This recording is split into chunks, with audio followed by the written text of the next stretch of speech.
Sunderlight Productions. Mon invité aujourd'hui est une recommandation d'une personne de confiance, ce qui signifie que j'ai vraiment découvert son travail au moment de préparer l'épisode, environ 2 heures avant d'enregistrer. Et quelle claque! J'ai rarement été aussi impatient d'être face à quelqu'un, rarement senti une telle connexion à son travail, tant dans son universalité que dans ce qu'il me renvoyait du mien. Laurence Coursia a une longue carrière de photographe qui a été multiple dans la forme qu'elle a prise au fil des ans, mais dans toutes ses formes, le dénominateur commun a été la passion qui a toujours été présente. Nous allons aborder les nombreuses problématiques qui se posent aux photographes qui vivent de la photo, parler d'être une femme dans ce monde, mais également de mettre sa carrière entre parenthèses et des difficultés à la reprendre ensuite, de la force qu'on peut trouver dans un collectif et de l'importance d'accorder du temps à son editing pour faire fonctionner ses photos en série, quitte à en jeter de très bonnes. Vous êtes tout est dans l'œil du photographe.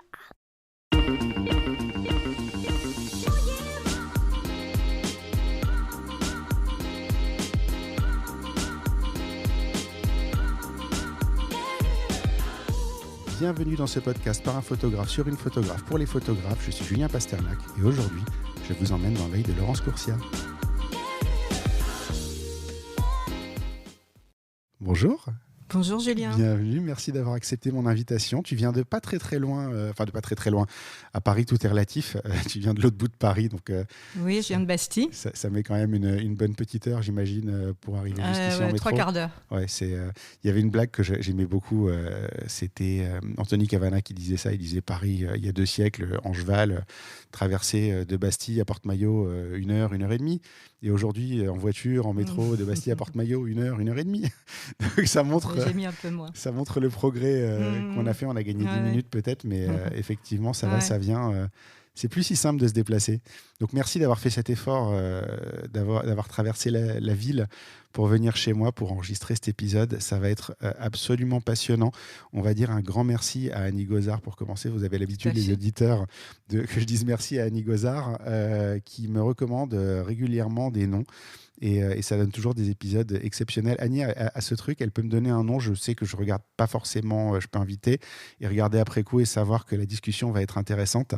Donc merci Annie, et on va revenir un petit peu sur elle et sur le collectif Sans Filtre juste après l'elevator pitch. Donc c'est la toute première question.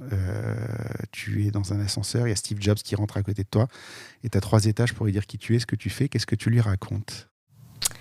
Alors, je vais lui dire que je m'appelle Laurence Coursia, que je suis photographe, maman d'une jeune fille aujourd'hui de 25 ans, que je vis entre Paris et Nice, parce que Nice c'est important pour moi, c'est là que j'ai passé toute ma jeunesse, mon adolescence. Je suis arrivée à Paris à l'âge de 20 ans. Voilà, qu'aujourd'hui ma vie est essentiellement faite de photographie que j'aime, dans le sens où je ne fais plus que de la photographie que j'aime. Ouais. Voilà, je travaille plus beaucoup en commande, contrairement à tout mon passé. Voilà, et qu'aujourd'hui, j'ai envie de voir la beauté du monde. Voilà, aujourd'hui, j'ai envie de regarder la beauté du monde. Plus que d'en voir ton travail. C'est une belle évolution, en fait, d'arriver... ça a été ton métier... ça a été ton seul métier pendant des années. Et aujourd'hui, ça redevient un loisir, ça redevient un plaisir. Pas un loisir, mais un plaisir. Oui, c'est ça. Il y a eu plusieurs parties dans ma vie, parce que j'ai pas été photographe tout de suite quand même. J'ai commencé la photo après 30 ans. Ouais. J'ai fait plusieurs métiers. J'ai fait des études de cinéma. J'ai travaillé comme attachée de presse dans le cinéma. J'ai travaillé comme maquilleuse artistique. Mais je ne me sentais pas à ma place et je faisais de la photo depuis longtemps. Je faisais des portraits. J'ai commencé en faisant des portraits de comédiens, justement, parce que j'étais un peu dans ce milieu-là. Et j'ai commencé la photo comme ça. J'habitais justement dans le 16e, voilà, pas très loin de chez toi. Là. Et j'ai monté un petit studio dans ma chambre et j'ai commencé à recevoir des jeunes comédiens qui sont aujourd'hui Sandrine Kiberlin, Yvan Attal, Valérie Le Mercier, enfin voilà. Ouais. Donc j'ai fait leur première photo, leur premier book. Et puis, voilà, j'ai fait ça pendant quelques années, parallèlement à mon métier de maquilleuse artistique. Enfin, je faisais un peu tout en même temps. Et le déclenchement de mon métier, ça a été suite à un voyage dont on va parler tout à l'heure peut-être. Ouais. Mon premier reportage, on parle pas tout de suite. On va en parler, on va le garder pour tout à l'heure parce que c'est intéressant. Bizarrement, c'est intéressant de finir par le commencement dans cette interview. On y reviendra. Je vais pas balancer un teaser tout de suite, mais c'est intéressant de voir à la fin ton démarrage justement. Tu as démarré la photo fin des années 80, début des années 90, donc. Oui. Tu as connu les années argentiques et je me suis noté, tu as eu plusieurs vies photographiques, tu as fait beaucoup de choses que tu continues peut-être à faire aujourd'hui. Est-ce que tu peux nous en parler un petit peu ? J'ai, en 1990, suite à mon premier reportage en Roumanie, j'ai souhaité faire. Je n'avais aucune formation. Quand j'ai été en Roumanie, j'avais juste, je faisais mes books de comédien, mes portraits. Je n'avais jamais fait de reportage de ma vie. Ça m'est tombé dessus comme ça. On en parlera plus tard. Et je me suis retrouvée là-bas. J'ai fait un reportage et en rentrant, je me suis dit, je veux être photoreporteur. Et donc, j'ai fait une formation de photojournalisme à l'EMI-CFD avec Yann Morvan et Patrick Frillet. C'était leur toute première session. Maintenant, je sais que il y en a eu les 30 ans, l'anniversaire des 30 ans vient de fêter cette année, justement, avec un très beau livre édité par le Coédition. Et sur les 30 ans de photojournalisme. Et bon, moi, je faisais partie de la toute première session, donc ça a été une grande aventure. C'était un des plus beaux moments de ma vie, je pense. Voilà. Et donc, suite à ça, je suis rentrée, j'ai fait un reportage. Pendant ce stage, je voulais parler de l'exil. Et j'ai fait le jour du mariage dans 12 communautés à Paris. C'était une manière pour moi de parler de ce moment où on retrouve sa culture, où on retrouve ses origines. Et, il n'y en a qu'un sur ton site qui est publié. Je crois que cette série, je ne l'ai pas scannée. Elle n'est pas sur mon site. Maria, du coup, c'est autre chose ? Maria, c'est autre chose. Okay. Cette série n'est pas sur mon site parce que je ne l'ai jamais scannée, en fait. Et il y a beaucoup de choses que je n'ai pas scannées. Il y a encore beaucoup de choses qui ne sont pas sur mon site. Toujours, c'est la malédiction du photographe, c'est l'archivage. Ouais. Et donc voilà, et cette série a eu un succès fou parce que pour cette première formation, ils ont fait venir tout le monde de la photo parce que c'était un peu l'événement. Il n'existait aucune formation de photojournalisme à l'époque. Et donc on a eu tout le monde, toutes les agences, tous les grands magazines. Et ma série a eu un succès fou, je n'en revenais pas moi-même. Tout le monde a trouvé ça formidable. Et suite à ce stage, ça a été publié, cette série a été publiée dans le magazine Actuel. C'était Claudine Maugendre, à l'époque, qui était une grande rédactrice chef photo, qui m'a fait ma première publication. Et je suis rentrée à l'agence RAFO. On avait le choix de choisir un stage quelque part. Moi, sur les conseils de Yann Morvan, j'ai choisi l'agence RAFO, qui était une agence, la petite sœur de Magnum à l'époque. Et je suis rentrée comme en stage et en fait je suis jamais partie. Voilà, je suis restée à RAFO et donc j'ai fait mes pas de débutante quelque part en photojournalisme à l'agence RAFO. J'ai assisté Robert Doisneau, j'ai rencontré Sabine Vath, j'ai rencontré les plus grands quand même. Et voilà, et donc on suivit 10 ans de photojournalisme pur, on va dire, parce que je me suis tout de suite engagée dans des sujets à long terme, des sujets que j'initiais moi-même, qui partaient toujours de quelque chose de personnel, mais pour s'ouvrir sur quelque chose de plus grand et de plus universel. C'était un peu mon truc, de partir de quelque chose qui me touche pour ouvrir à une histoire plus intemporelle et universelle. Et donc, j'ai fait un sujet sur mes origines qui s'appelle Origines séfarades. Et c'est surtout un sujet sur le lien familial. J'ai fait un sujet sur l'adolescence. J'ai fait une série sur les grosses, que j'appelle Les Grosses, qui a été une de mes plus belles publications dans l'IB. J'ai travaillé comme ça sur des grandes séries à chaque fois et puis en 1998 j'ai eu ma fille et c'était un peu que j'ai élevé seule assez rapidement et c'est devenu très compliqué de faire ce métier. Donc voilà, ça, c'est important de parler ça en tant que femme, parce que quand on est maman et qu'on n'a pas vraiment d'aile, continuer ce métier qui n'a aucun horaire, où on est appelé en commande n'importe quand, c'est devenu pratiquement impossible. Et c'est là que j'ai fait un break. J'ai fait un break photographique et j'ai monté pendant 1 an ou 2, j'étais agent de photographe. En fait, j'ai réuni des photographes que j'aimais bien. Je me suis rendu compte, à l'époque, il n'y avait pas encore toutes ces galeries, voilà, ça n'existait pas. Il n'y avait que les photographes vraiment d'art qui exposaient, pas les photojournalistes, etc. Et je me suis dit, moi, je connais plein de bons photographes. Ils ont des super photos dans leur tiroir qui ne font pas forcément partie de séries, etc. Je vais sortir tout ça. Et voilà, donc pendant 2 ans, j'étais agent. Très vite, une fois que j'avais fait tous les books et tout, je me suis rendu compte que le côté commercial, ça ne m'intéressait absolument pas. En fait, j'étais très bonne, très bonne. Tu peux être doué, mais pas aimer ça du tout. Non, parce qu'il y a 2 choses dans ce métier. Il y a le fait de contacter les photographes, de mettre en place les books, de choisir les photos. Il y a toute une partie curation qui m'intéressait énormément. Démarrage d'entreprise, de rendez-vous, etc. Mais vendre les photos, essayer de placer, c'est pas mon truc. Je suis très mauvaise. Et pour moi et pour les autres aussi. Voilà. Et ensuite, j'ai monté une galerie photo avec une amie qui, elle, s'occupait d'une partie peinture. Il y avait galerie photo, galerie peinture qui s'appelait Jour et Nuit Galerie. Voilà, pendant quelques années, c'était une des premières galeries en ligne, en fait. Il y avait des gens comme Alain Keller, comme Franco Zecchine, Lydie Sadin, et d'autres, et j'en passe, qui étaient des amis, en fait, tout ça.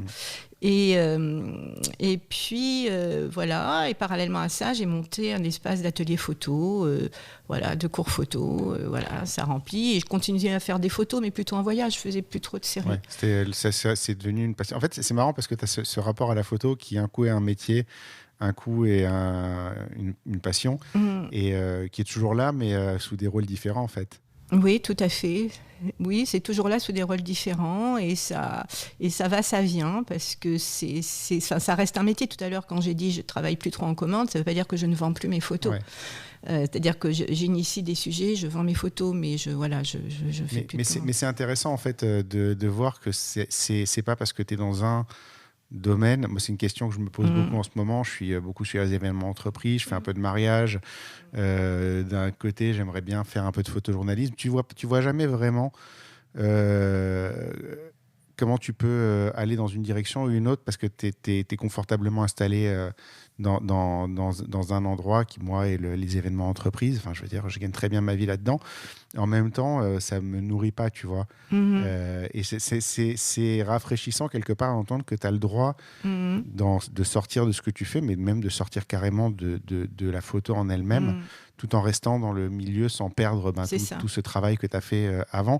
Parce que changer de vie professionnelle, je l'ai fait, j'étais dans l'immobilier, perdre tout son carnet d'adresses que tu as mis 10 ans à constituer, c'est très dur d'accepter ça. Et c'est rafraîchissant d'entendre que voilà, tu peux naviguer dans plein d'endroits différents tout en restant dans le domaine, et qu'au contraire, je pense que ça t'a renforcé, non ? Ça m'a renforcé, mais c'est pas si simple. Ouais. C'est pas si simple parce que le jour que ma fille a grandi, et au bout de quelques années de tout ça, je me suis dit, mais finalement, quand est-ce que j'étais vraiment heureuse ? C'était quand j'étais photographe à plein temps. Vendre les autres, au bout d'un moment, je me sentais plus à ma place. Qu'on me présentait, je me rappelle, mes amis photographes, ils disaient quoi, Laurence, quoi, galeriste, photographe. Ils ne savaient plus trop quoi dire sur moi, et moi-même, je ne savais plus trop comment me situer. Et je me disais, mais j'ai pas envie qu'on dise Laurence galeriste, non, Laurence Coursiat galeriste, Laurence Coursiat photographe, parce qu'au fond de moi, je suis photographe. Et donc, je me suis dit, je pense que le moment est revenu. Voilà. Et c'est suite à un voyage, ce sont suite à des voyages, une série que j'ai fait à Essaouira. C'est une série qui n'était pas une série au départ. Je faisais des photos comme ça de voyage. Et à la fin, je me dis, mais en fait, finalement, ça fait une belle série. Et je me suis dit, je me sentais un peu isolée. Je me dis, d'accord, je vais revenir à la photo, mais en 10 ans, j'ai perdu quand même beaucoup de contacts. Parce que même si j'étais... tu es resté dedans, mais ce n'est pas les mêmes gens. J'étais dedans, mais ce n'est pas les mêmes gens. Et puis, on ne me voyait plus en tant que photographe. Et je suis revenue en me disant, donc un peu toute seule au début. Je dis toute seule, ça ne va pas être possible. Et je me dis, il faut que je rentre dans une structure.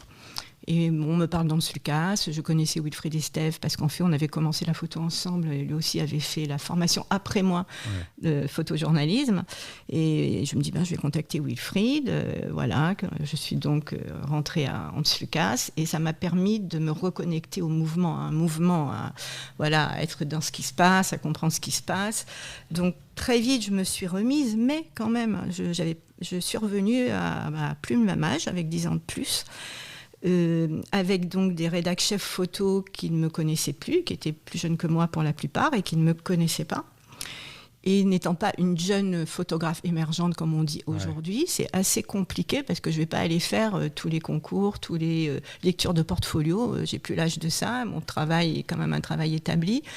Et c'est assez compliqué de revenir, ayant quand même un travail conséquent derrière moi, de revenir finalement comme une, entre guillemets, jeune photographe, parce que les gens de la profession ne me connaissaient pas. C'est refaire ses preuves, en fait. C'est refaire ses preuves, et ça demande beaucoup d'humilité, que j'ai eu parfois, mais pas toujours. J'ai essayé de l'avoir, mais c'est pas toujours simple. Voilà, ça demande de faire des efforts, des compromis, puis à un moment on n'en a pas envie, on se dit tant pis. Donc c'est pour ça qu'à un moment donné, je me suis dit, je vais faire mes pas à côté, je vais pas forcément essayer de re-rentrer complètement dans les réseaux qui sont pour moi aujourd'hui devenus un peu complexes. Tu parlais, c'est une très bonne approche pour parler du collectif Sans Filtre. Tu parlais des collectifs, justement. Oui. Le collectif Sans Filtre, moi je l'ai découvert par Annie, puisque je connais Annie, qui me l'a envoyé en me disant, regarde, on est 8 femmes photographes, 8 personnes à inviter. Bon, j'avais déjà eu Annie dedans, mais enfin voilà, il y a vraiment 8 regards différents. C'est une approche que j'aime bien, c'est qu'en gros, on ne te donne pas une opportunité, donc tu vas la chercher de toi-même et tu vas la créer toi-même. Ça, pour moi, c'est la meilleure façon de faire, et c'est là que le génie naît. C'est-à-dire que il y a les trucs qu'on te tend qui existent, mais qui sont rarement des trucs qui vont te parler viscéralement.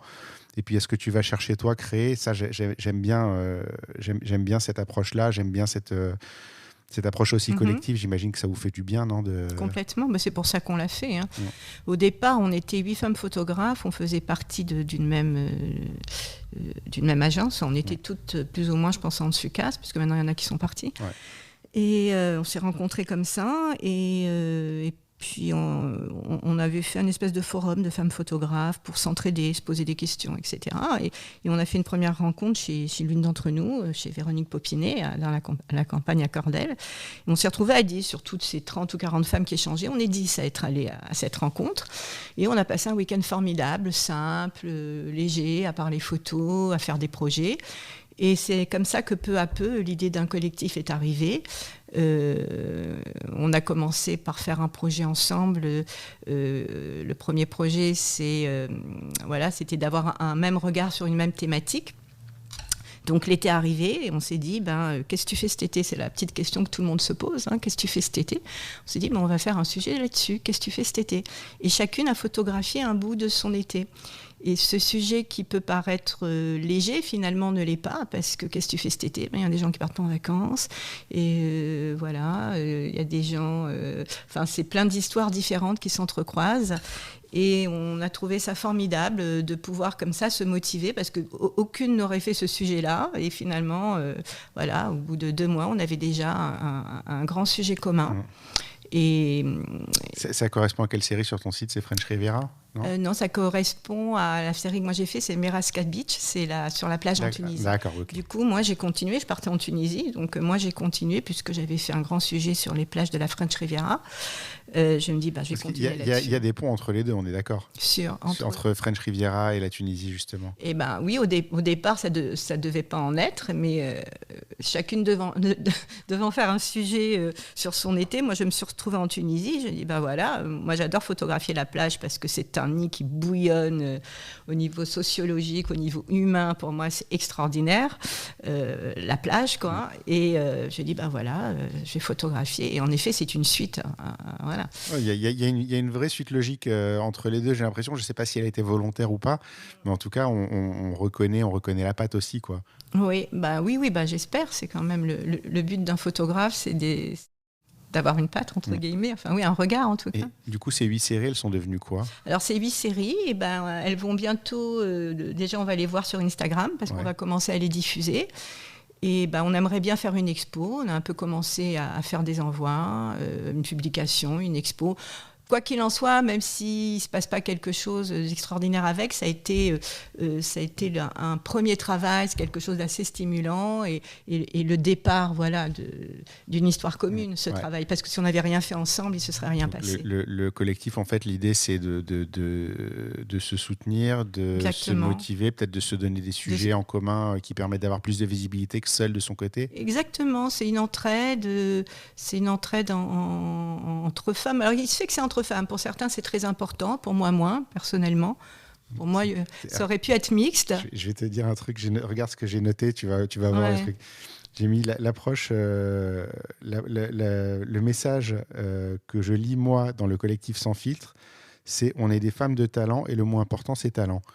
Voilà, exactement. Moi, c'est comme ça que je le décrirai. Je te remercie. C'est tout à fait ça. Alors, pour certaines d'entre nous, peut-être le fait d'être qu'entre femmes, c'est important parce que c'est vrai que pendant longtemps, les femmes photographes n'étaient pas extrêmement visibles et qu'aujourd'hui, peut-être qu'on a besoin de se soutenir pour se sentir plus importante et se dire on existe aussi et on peut accéder à cette visibilité.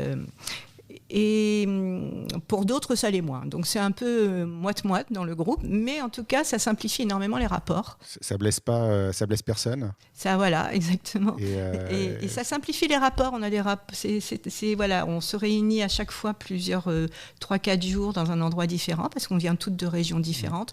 On a toute une écriture photographique différente. Et chaque fois qu'on se réunit, c'est très joyeux, c'est très gai, c'est très léger. On parle photo, on travaille, on réfléchit sur des projets, mais on s'amuse aussi beaucoup. Et on fait de la cuisine, on s'amuse, on marche, on chante. On a fait un karaoké la dernière fois. Bon, voilà. Et voilà, le but, oui, c'est de s'entraider, de se stimuler et de faire des projets et de photographiquement aussi s'aider, s'aider à faire des editings, voilà. Non, mais c'est intéressant. Puis je te dis encore une fois, moi j'aime bien ce côté-là parce qu'il y a effectivement il y a une mise en avant du côté que vous êtes toutes des femmes de talent. J'insiste sur le talent parce que voilà. Mais en même temps, c'est pas agressif, tu vois. Ça, je trouve ça important parce qu'il y en a qui sont beaucoup plus agressifs dans le message. Mais je suis pas sûr que ça apporte grand-chose d'aller dans le conflit. Non. Moi, j'aurais pas été. C'était un collectif comme ça. Enfin, moi, j'ai jamais souhaité être dans un collectif de femmes. C'est un hasard. Ouais, mais je veux dire, ça existe aussi sous cette forme-là. Il y a plein de manières de faire passer son message. Moi, c'est la manière qui me plaît aussi parce que c'est en douceur et parce que voilà, c'est le talent avant tout. C'est vraiment, la question ne s'est pas posée. Tu vois, Annie, elle m'a envoyé le message, elle m'a dit j'ai intégré un collectif, on est 8 femmes photographes. Et en fait, je sais que elle a intégré un collectif de gens de talent avant d'intégrer un collectif de femmes, même si je pense que ça a son importance quand même. Mais voilà, c'est la raison pour laquelle Annie m'envoie des noms et des fois, je ne vais même pas regarder. Je dis OK, premier nom de la liste, j'invite, on y va et je découvre des trucs incroyables. Moi, alors, pour ceux qui ont l'habitude, je prépare les épisodes avant. 1 heure et demie ou 2 heures avant d'enregistrer dans la mesure du possible, comme ça tout est frais. Ce matin, je trépignais. Vraiment, quand j'étais en train de préparer, je regardais les photos, je disais, mais ça me parle. Tu as fait ton intro tout à l'heure, tu as expliqué. Moi, j'ai l'impression de retrouver certains aspects de moi dans toi. Et en fait, tout ce que tu as dit, tu as commencé la photo après 30 ans, j'ai commencé la photo après 30 ans. tu viens de Nice. Moi, j'ai vécu à Nice quand j'étais petit, quand j'avais 10 ans. On a les mêmes origines. Bon, j'ai des origines un peu plus de l'Est d'un côté, mais ma mère est marocaine. Donc, je veux dire, quand tu fais la série Séfarade, on va en parler un petit peu plus loin. Ça pourrait être l'album de famille de ma famille, tu vois. C'est la question que je voulais pas t'interrompre parce que c'était très intéressant. Elle date de quand, la série Origine Séfarade? 96. Elle est dure à dater, je trouve. 95, 96. Oui, mais moi, ce que j'aime bien dans les photos, c'est qu'elles sont dures à dater. Ouais. Non, mais justement, ça pourrait être 80 années 90. Ça pourrait être. Je pense que c'est peut-être aussi le fait que ce soit les années 90, c'est peut-être aussi pour ça que j'ai l'impression que ça pourrait être un album photo de mes grands-parents, parce que 96, j'avais 20 ans. Donc ça me parle aussi. Mais c'est quand je trépignais ce matin, j'ai vraiment l'impression de voir. Pas un reflet, mais j'ai l'impression d'être un petit reflet de toi quelque part, tu vois, un tout petit reflet, pas grand, mais je retrouve tellement de choses dans ton regard, dans ta manière de photographier, même ce que je te disais tout à l'heure quand on préparait, j'aime pas dire tic, mais c'est vraiment, dans mon cas, un tic, mais dans la manière d'encadrer certaines scènes avec des gens proches et trucs. Je me sens très proche en fait de ta façon de voir les choses, et tout ce que tu dis depuis tout à l'heure, en fait, ça me conforte dans cette impression. C'est assez incroyable. Donc quand j'ai préparé l'épisode ce matin, vraiment, je peux te dire que j'étais content. J'y suis pas allé reculons du tout, cet épisode-là. On va passer à la partie suivante de l'émission, qui est l'interview à proprement parler. Il y a 3 questions que je pose tout le temps. J'en ai rajouté une, on va la tester. Tu vas être mon cobaye sur cette question. La première, c'est quel livre tu offrirais à un photographe et pourquoi? Quel livre j'offrirais à un photographe et pourquoi? Mon futur livre, non, c'est très... Tu peux. Non, mais l'idée, c'est... je pourrais poser la question différemment. C'est quel livre rendrait un photographe moins bête? Bon, écoute, moi, je sais pas. Je dirais que moi, le premier livre choc, ça a été le livre sur les gitans de Joseph Koudelka. Et quand j'ai commencé la photo, j'avais aucune culture photographique, en fait. J'ai commencé à regarder d'autres photographes bien après, au moment de ma formation, peut-être, en photojournalisme. Et j'avoue que ce livre-là, ça a été un choc photographique. Je pense que j'offrirais ça. Ouais, c'est un beau livre. C'est celui avec le chien sur...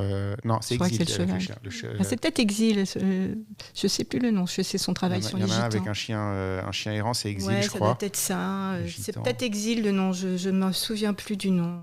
Je l'ai pas ce livre-là, j'en ai plein. Mais... C'est son travail sur les gitans, en tout cas, je ne me souviens plus du titre. Koudelka, en général, c'est quand même... C'est quand même du très très lourd. Il faut être tout à fait honnête. C'est quoi pour toi être créative? C'est être dans le ressenti, je pense. C'est lâcher prise avec son ressenti et arriver à un moment donné à le maîtriser aussi. C'est une forme de lâcher prise et de maîtrise. C'est contrôler. C'est quand tu es sur un surf et que tu contrôles pas ta direction, mais tu contrôles l'orientation légère. Non, mais je veux dire, t'as le vent dans le dos qui te pousse, et toi tu peux juste t'orienter un peu, mais t'as pas le contrôle de où tu vas réellement, quoi. Je pense que c'est cette espèce de moment subtil où à la fois tu arrives à laisser complètement libre cours à ta sensibilité, mais que tu arrives à maîtriser pour en faire quelque chose. Voilà. C'est une belle image. Qu'est-ce qui te fait déclencher? Alors, le moment, j'ai une manière de photographier qui en fait assez rapide. Je fais pas mal de street aujourd'hui, je fais beaucoup de street. En fait. J'en faisais avant, mais je savais pas que c'était de la street. Aujourd'hui, je le sais. Je m'immerge en fait quand je photographie, je suis la foule, je suis dedans, et c'est à un moment donné où tout se met en place. Il y a une espèce pour moi, j'ai toujours dit, il y a un moment jouissif dans la photographie où tout d'un coup, dans le cadre, tout se met en place et hop, voilà, on appuie parce que... T'es patiente, tu restes en place ou pas? Ça dépend, j'ai 2 manières de faire des photos. Des fois, je sens un cadre, j'attends qu'il se passe quelque chose parce que le cadre m'intéresse et voilà. Et des fois, c'est le contraire. Je fonce dans la foule, je photographie d'une manière un peu anarchique, mais en même temps, c'est maîtrisé. C'est pour ça que je parle de ça. Je suis complètement justement dans le ressenti, complètement dans l'intuition quand je photographie. C'est physique. C'est très physique en fait. Je réfléchis pas énormément. Mais tu es à la fois chasseuse et pêcheuse. Oui. Je réfléchis pas, mais en même temps, je maîtrise toujours mon cadre. D'accord. Voilà. En même temps, j'ai plein de ratés, puisqu'on fait un editing. Mais je sais ce que je veux faire, je sais comment, et j'anticipe beaucoup. C'est-à-dire que je sens ce qui va se passer. Je sais, là, il y a quelque chose, il y a un cadre, et je vois quelque chose que je ne vois pas encore, mais qui va arriver. Je le ressens, et j'appuie au moment juste où ça arrive, quoi. C'est-à-dire parce que je sais avant. Okay. C'est pour ça que je dis que c'est intuitif. Non, mais c'est important. Mais je pense que je peux, en regardant tes photos, je pense que je pourrais dire lesquelles sont chassées, lesquelles sont pêchées assez facilement. Il y a un côté, je pense, sur les photos chassées, où tu as des lignes très différentes, où elles peuvent être plus en biais, elles sont un petit peu moins soignées, c'est pas le terme, mais elles ont une dynamique différente de quand tu pêches. On regardera après coup, tu me diras si j'ai raison. C'est quoi une bonne photo ? Alors pour moi, parce que ça c'est encore quelque chose de très personnel, pour moi une bonne photo c'est quand il y a le fond et la forme. J'aime beaucoup la street, mais j'aime pas trop la street où il se passe rien. En ce moment, il y a une grande mode de street avec des gens qui passent, les couleurs, graphiques. C'est bien un moment, mais j'ai l'impression que j'en vois trop. J'aime quand il se passe quelque chose dans la photo, quand il y a à la fois une maîtrise du cadre, de la composition, mais aussi une émotion. Voilà. Et quand il y a les deux dans une photo, alors que ce soit une photo street ou une photo de documentaire, parce que moi je suis du documentaire street ou de la street documentaire, en fait aujourd'hui, je ne sais pas comment appeler ça. Voilà, pour moi une bonne photo c'est ça, c'est quand il y a un ressenti, une émotion et à la fois un cadre maîtrisé, une composition maîtrisée. D'accord, lumière, moment, composition. Voilà. C'est pas mal. On va commencer à parler de ta photo à toi. Le premier aspect important que j'ai noté, je pense que c'est vraiment la chose fondatrice dans ta photo, c'est l'aspect humain. Tu as la technique, elle est assimilée, elle est oubliée comme il faut. C'est-à-dire elle est tout au fond. Elle ressort quand on a besoin, mais sans y penser. La bonne manière de voir la technique, mais et ça rentre en droite ligne avec ce que tu viens de dire. La grande force de tes photos, c'est l'aspect humain. C'est des photos dans lesquelles on va se retrouver. Ça pourrait être des photos que tout le monde fait si on met de côté la compo qui marche, que tout le monde n'est pas capable de faire forcément, mais quelqu'un qui se retrouve dans cette situation avec son appareil, avec beaucoup de chance, pourrait tout à fait faire cette image-là et que ça soit son image personnelle à lui. Toi, tu arrives à faire cette image personnelle pour tout le monde, quelque part. Je ne sais pas si c'est clair ce que je dis, mais c'est une photo universelle, en fait. Voilà, le terme exact. Tu arrives à faire une photo personnelle, mais universelle. C'est-à-dire qu'elle est personnelle pour tout le monde. Je te remercie, parce que c'est ce que j'essaye de faire. Et vraiment, je te remercie beaucoup, ça me touche. Parce que ça veut dire quelque part je suis un peu arrivée à faire ce que je souhaitais faire, c'est-à-dire partir de l'intime pour faire une photo universelle. Je pense que pour bien travailler il faut toujours partir de soi, dans les reportages de fond, quelque chose qui nous touche. Je pense que la plupart des grands photographes partent de quelque chose qui les touche et pour aller ensuite vers l'universel, parce que si on reste que sur soi c'est pas intéressant, tout le monde s'en fout. Et si on va sur l'universel sans être concerné, c'est nul.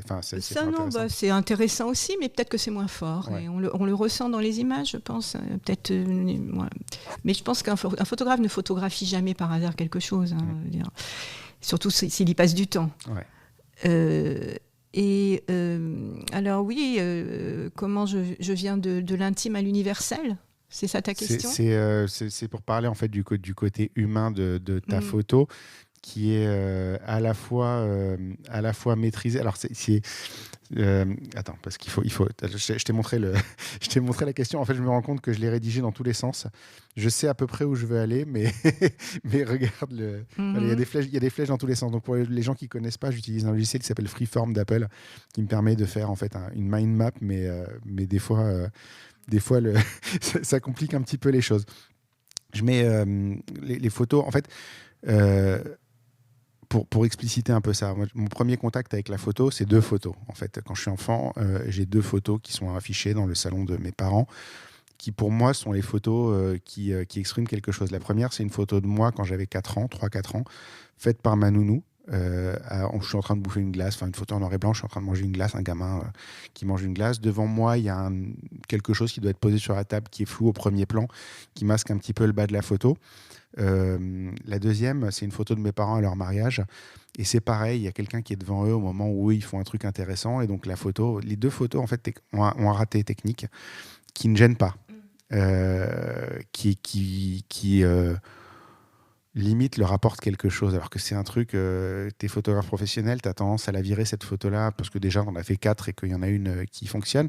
Mais en fait, c'est de l'imperfection pure, mais c'est mes images à moi, et c'est comme ça que je définis une bonne image aujourd'hui. Et limite, je vais aller chercher cette imperfection volontairement. Ce que toi, je pense que tu fais, parce que tu as des photos où tu rajoutes où tu as du flou. Je pense pas que c'est un hasard, même si quelqu'un qui regarde la photo rapidement et individuellement peut se dire tiens, c'est une photo qui a été ratée mais qui raconte quand même quelque chose, alors qu'en fait non, je suis persuadé que s'il y a un flou, il n'est pas le fruit du hasard, que des fois tu vas couper une personne en plein milieu. Il y a une image chez les agriculteurs où ils sont dans les champs et tu as une gamine sur le côté, tu vois juste la moitié, en fait elle est coupée au milieu. Et c'est tout ce qu'on va te dire de ne pas faire en école de photo. Je te la ressortirai tout à l'heure, je vois que tu réfléchis. C'est pas dans les règles, mais c'est des choix maîtrisés qui font que ces photos qui racontent une histoire universelle, qui présentent au premier regard des imperfections qui sont certainement voulues. En fait, j'essaie de comprendre la relation entre ce côté universel, le côté où la photo est plus abordable parce que tu as l'impression que tu aurais pu la faire alors qu'en vrai tu n'aurais pas pu, mais ce côté où il y a des petites imperfections dedans te donne l'impression qu'avec ton téléphone tu aurais pu faire la même. Tu vois ce que je veux dire ou pas? Oui. Je comprends moins le rapport avec l'intime.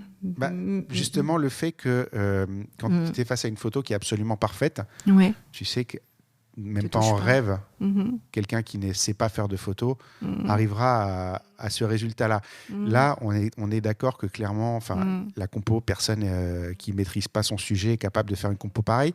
Mais le fait qu'il y ait une imperfection perceptible la rend abordable. Ouais. Alors moi, j'ai ma petite phrase que j'adore, c'est « par la faille que passe la lumière ». Donc, je ressors souvent en ce moment particulièrement. Ouais. Pour moi, la technique, c'est loin d'être le plus important.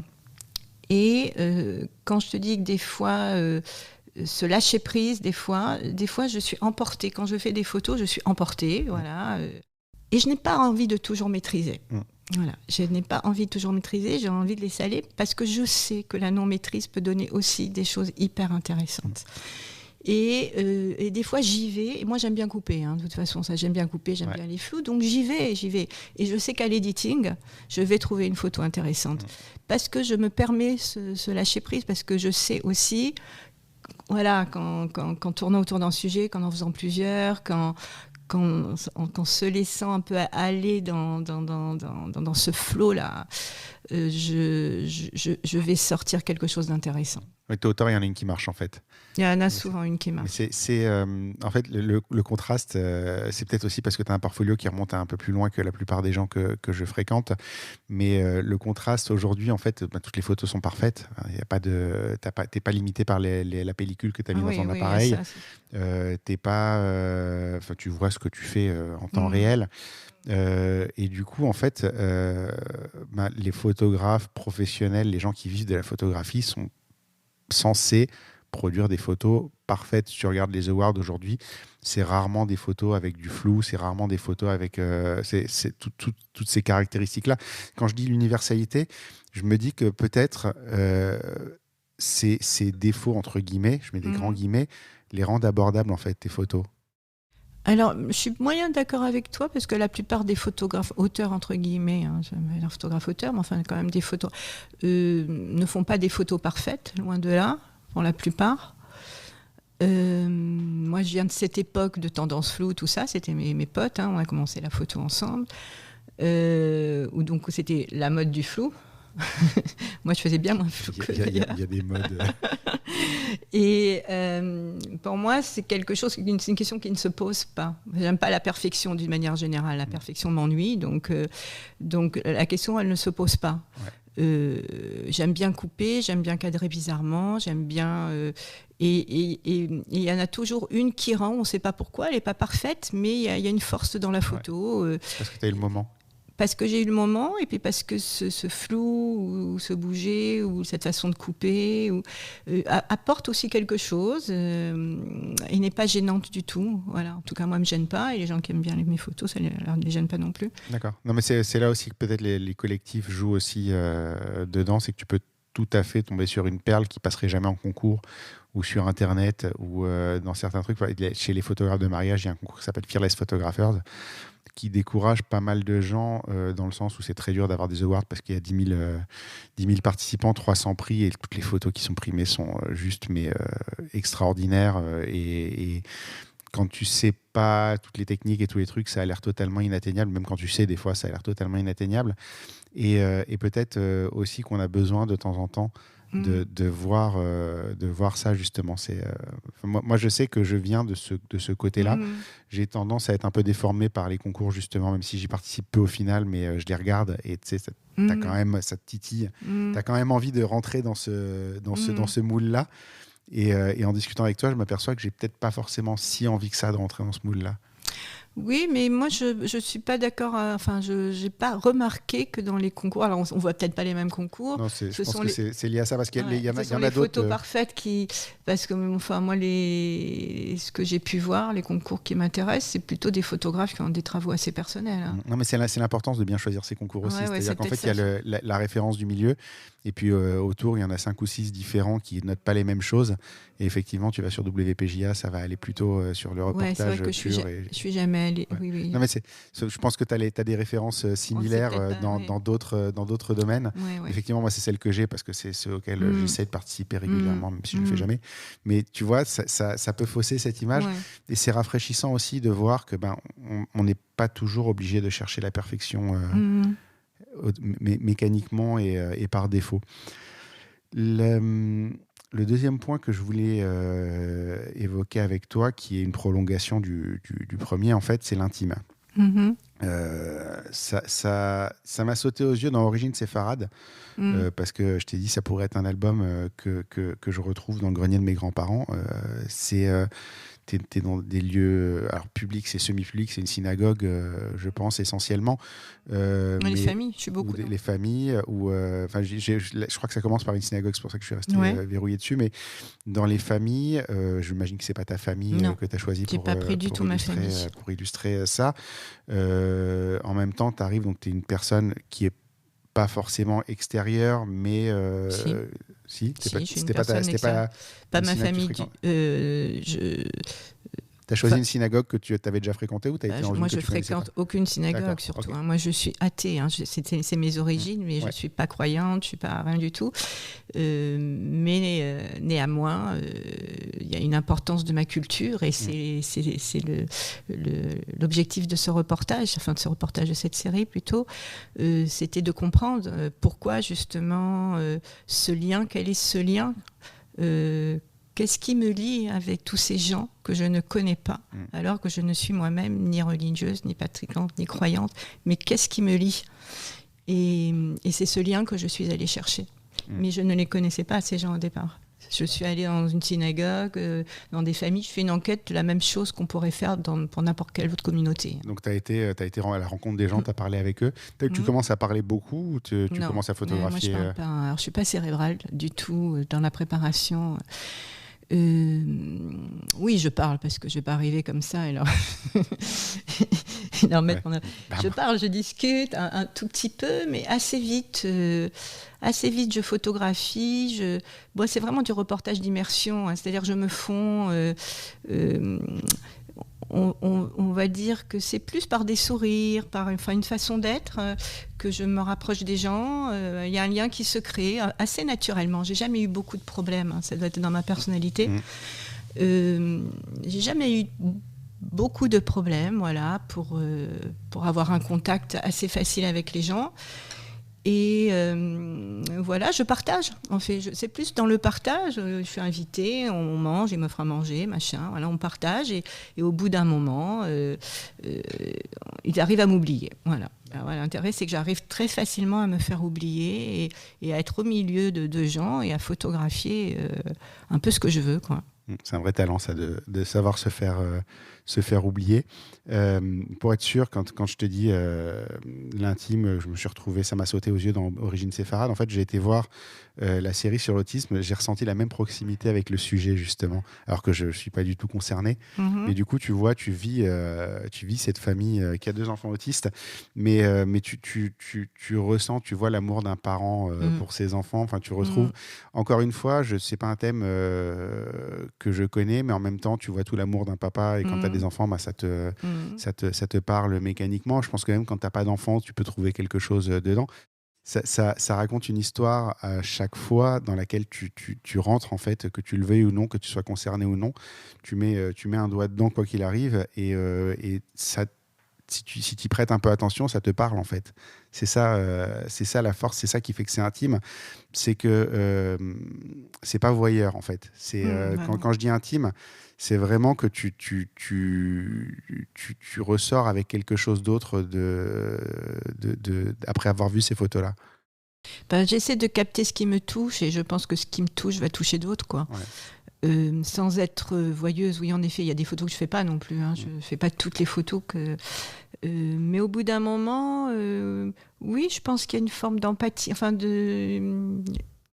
À partir du moment où on a un regard bienveillant, j'essaye toujours d'avoir un regard bienveillant. Moi, j'ai toujours eu beaucoup de mal à faire quelque chose de cruel. Je pense aux plages, hein, par exemple. Ouais.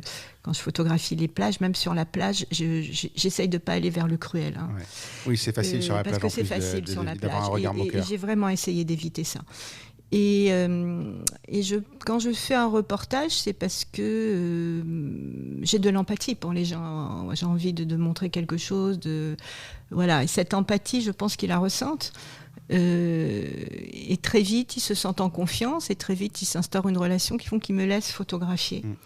Ils te laissent vraiment photographier beaucoup de choses. Ils me laissent photographier, oui. Je passe du temps aussi, hein, je veux dire, je n'arrive pas comme ça, hein, je passe du temps avec les gens. Ils me laissent photographier, ils comprennent les raisons pour lesquelles je le fais et je photographie quand je peux, hein, des fois je ne le fais pas. Mais quand je le fais, c'est parce que je sais que je peux le faire. Et ce que j'essaie de faire, c'est de montrer justement quelque chose qui va toucher. Parce que, par exemple, cette photo de ce père qui sert son fils autiste, il y a tout l'amour, mais toute la douleur du monde. Non, mais moi, elle m'a fait pleurer, cette photo. C'est vraiment... tu vois, en fait, le truc, c'est que t'as beau ne pas être concerné, tu te dis, et si c'était moi ? Oui. C'est ça. Et c'est pour ça aussi qu'elle parle et aussi elle est très simple, cette photo. Ouais. Hein. C'est une des photos très simples. Je n'ai pas, comme d'hab, travaillé sur plusieurs plans. Mais elle n'en avait pas besoin, celle-là. Mais limite, ça l'aurait desservi. Oui, tout à fait. Je veux dire, c'est vraiment, tout est dans la force de ce qui se passe. Et... oui, parce que c'est ça que je voulais montrer et je suis arrivée à le montrer. Voilà, donc je suis contente. Mais même je disais sur la série Grosse, les grosses. T'es dans la salle de bain. Il y en a une. Je pense que c'est la forte de la série. Il y a un garçon sur son lit. Elle a l'air d'être un peu en mode séduction. Ah oui, la Corinne, la blonde. C'est son mari. C'est son mari. Oui, mais tu vois, il y a cette espèce de petit regard chargé de sous-entendus. Ça part de l'acceptation. C'est-à-dire que ces gens-là, ils ont accepté que je fasse des photos. Donc, ils ont accepté. Et je leur explique comment je photographie. C'est-à-dire, moi, ce qui m'intéresse, c'est d'aller dans l'intime, c'est de partager. Donc, ils savent et je passe du temps. Là, cette photo, je l'ai fait. Je suis partie un week-end, 3 jours avec eux entiers. Ouais. Je dormais chez eux. On mangeait ensemble, machin, voilà. Et à un moment donné, oui, elle se préparait. J'étais avec eux dans la chambre pendant qu'elle se préparait. Et voilà, j'ai capté ces moments entre eux. Mais c'est parce que j'ai leur accord, parce qu'ils veulent aussi montrer quelque chose. S'ils acceptent, parce qu'ils veulent aussi témoigner de quelque chose. C'est une collaboration, en fait. C'est une collaboration. C'est jamais mis en scène, ça, je tiens à le dire.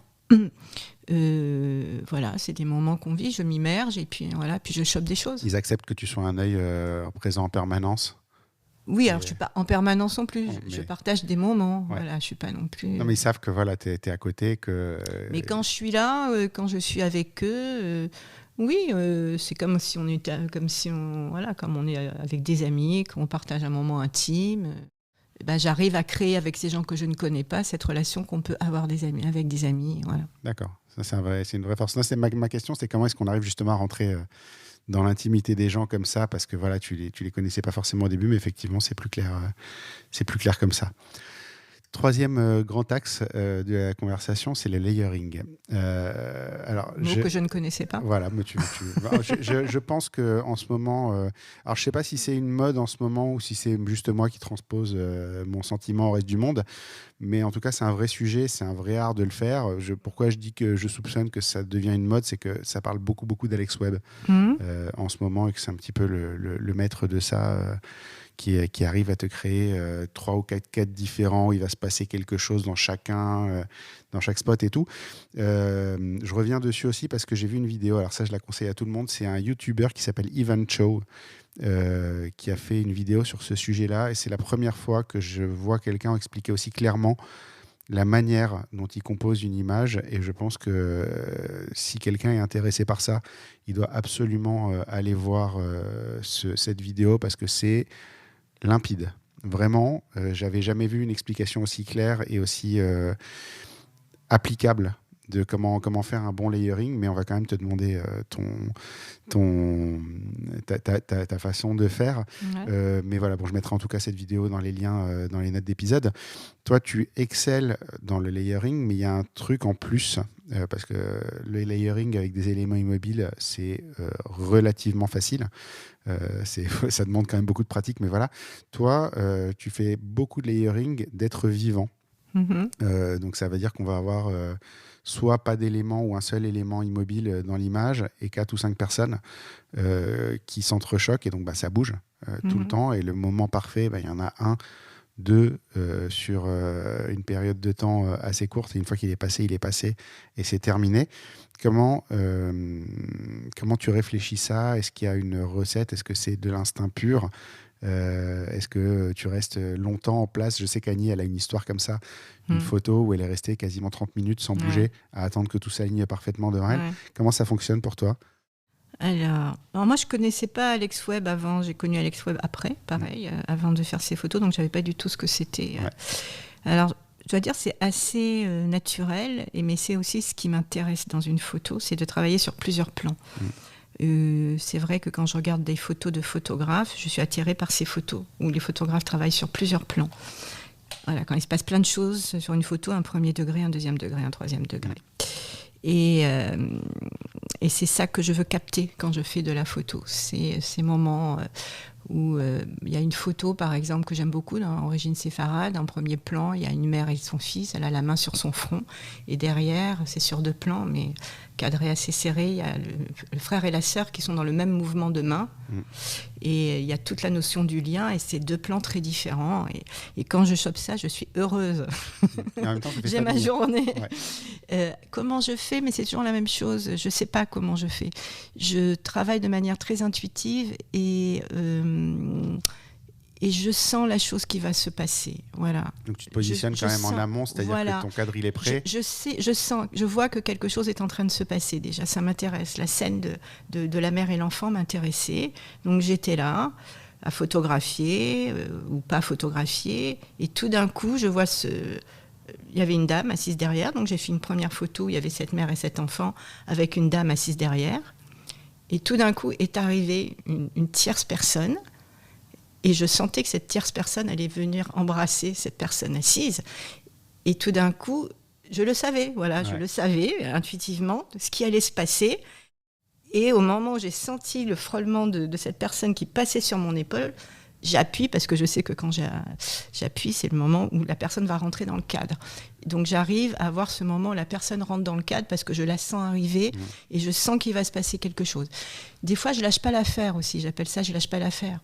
C'est-à-dire, pareil, il y a une scène intéressante, je sens une relation entre des gens derrière, etc. Et oui, je reste jusqu'à ce que j'ai la photo que je souhaite avoir. En tout cas, il y a des photos qui existent avant celles que tu publies. Il y en a plein. Alors, des fois, il n'y en a qu'une. Hein. Des fois, il y a. Alors, c'est le truc magique. Et bizarrement, il n'y en a souvent qu'une. C'est la première où tout d'un coup. Mais des fois, non. Donc, c'est deux manières de travailler. Des fois, j'attends que tout se mette en place parce que je sais qu'il va se passer quelque chose. Et des fois, arrive tout en même temps. Comme c'est peut-être le réflexe de photographe argentique de ne pas avoir 450 photos à faire de la même chose aussi. Peut-être, mais c'est aussi parce que je regarde sur plusieurs plans quand je fais une photo. C'est-à-dire que je ne regarde pas que mon sujet, mais je regarde ce qui se passe à droite, à gauche et derrière. Bon, des fois, c'est même plus important de regarder ce qui se passe à gauche, à droite et derrière que le sujet en lui-même, parce qu'il ne bouge pas. Lui, il est au point, tu as juste à avoir le coup de chance de l'avoir au bon moment, mais c'est vrai que tout ce qu'il y a autour, c'est ça la c'est une rapidité du regard, mais qui ne passe pas que par le regard, hein, je le répète beaucoup, mais qui passe par la sensation. Et ça, c'est difficile à expliquer. Voilà. Ok, non, mais c'est intéressant. Mais c'est ce qui m'intéresse, en effet, tous ces plans. Quatrième et dernier grand point de l'interview, le sujet. Donc tu fais du photojournalisme, tu fais de la street photographie, les deux s'entremêlent assez fréquemment. Souvent tes photos qui sont dans une série prises individuellement, on peut les classer dans la catégorie de la street si on les sépare les unes des autres. Mes dernières séries. Les plus récentes, mais c'est sur ça que je me suis basé. Mais tu arrives à trouver une cohérence qui va te permettre d'en faire une série justement dans ces photos-là. Je prends un exemple, moi qui me tue littéralement. C'est ta série sur le Covid en 2020. Je pense qu'individuellement, si je prends chaque photo individuellement, j'ai fait quelque chose d'assez similaire, voire identique sur les photos à Bastille où j'ai pris exactement les mêmes endroits, les mêmes angles. J'ai fait à peu près la même chose, mais chez moi, c'est des photos indépendantes. Chez toi, c'est une série.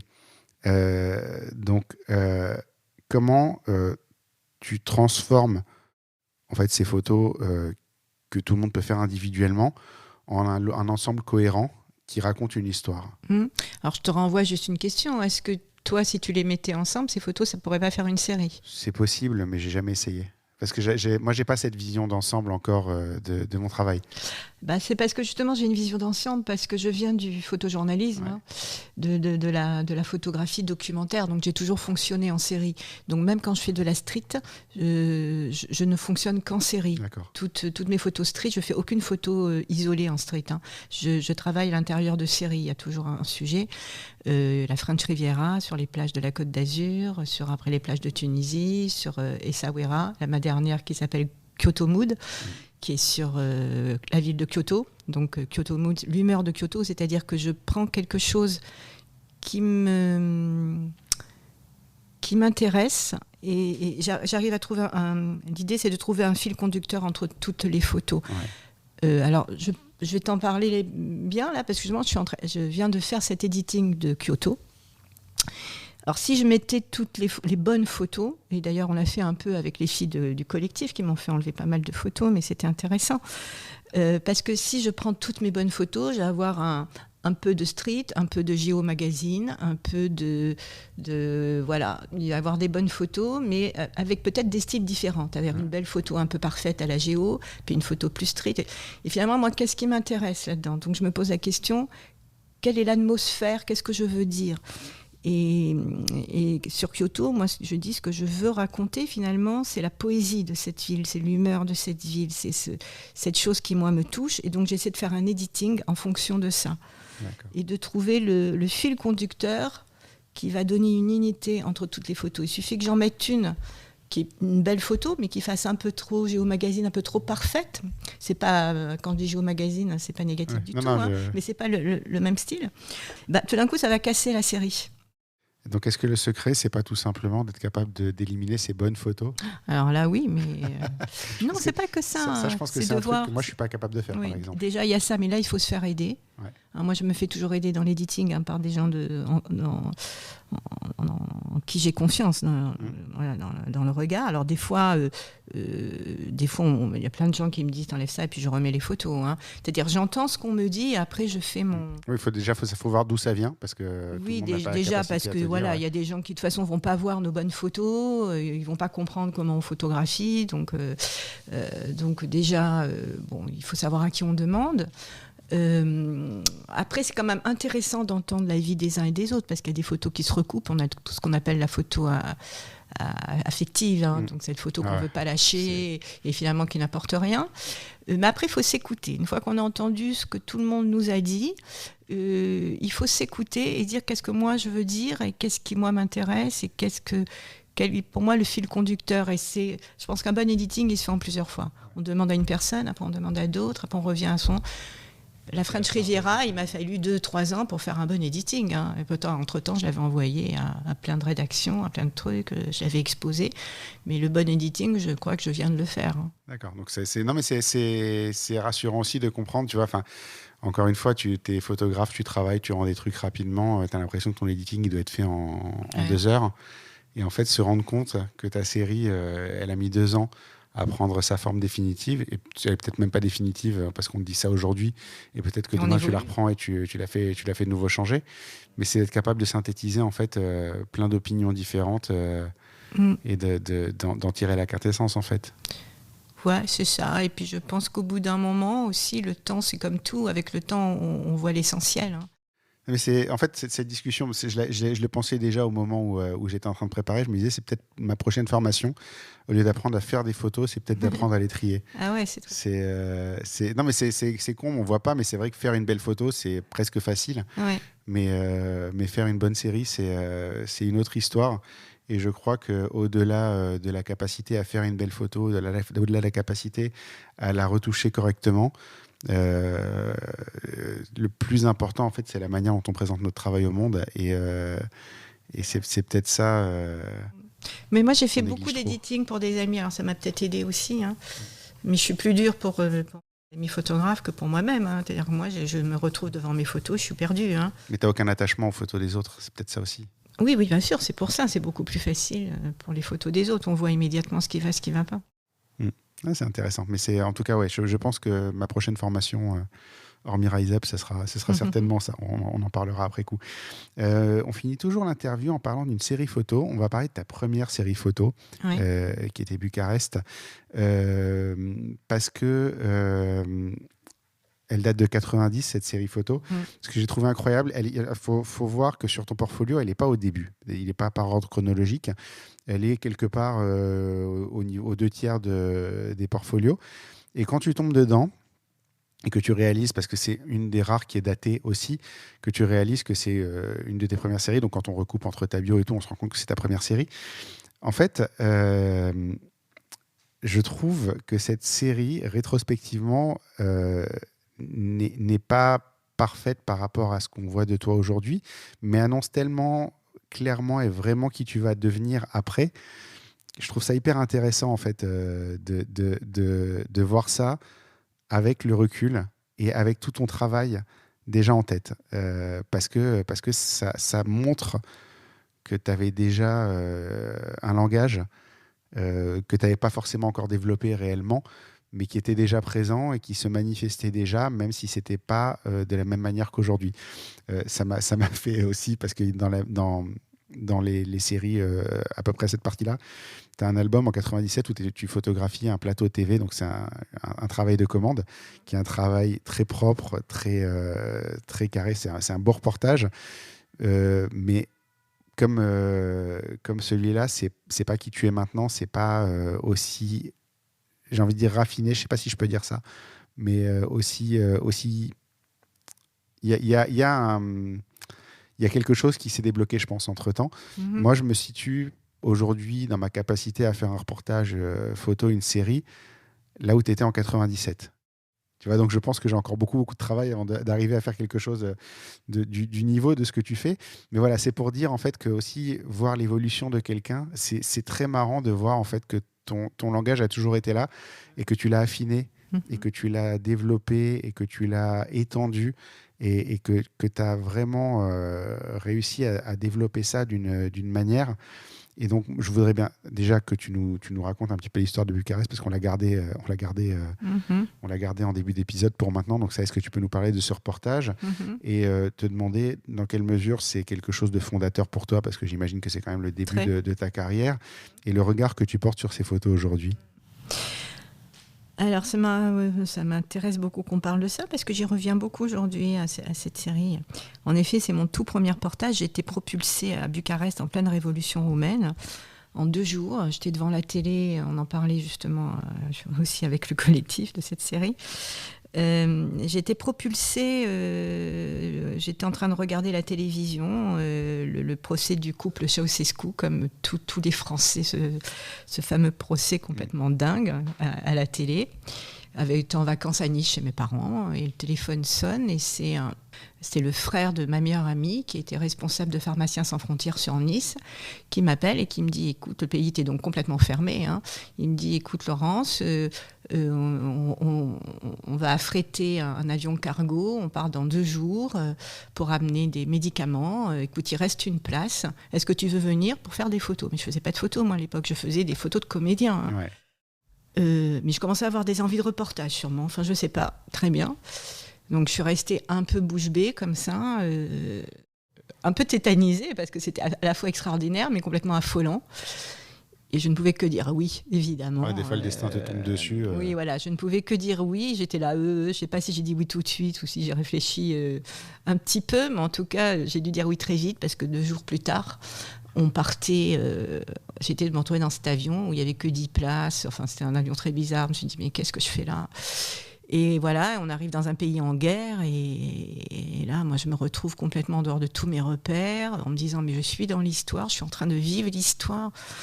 Enfin, c'était complètement fou pour moi de me retrouver là n'ayant jamais fait aucun reportage, un peu livrée à moi-même parce qu'ils faisaient leur mission. Alors moi je me retrouvais dans la ville. Et il y avait d'autres ONG, on était dans une espèce d'hôtel blocos, là, très pays de l'Est.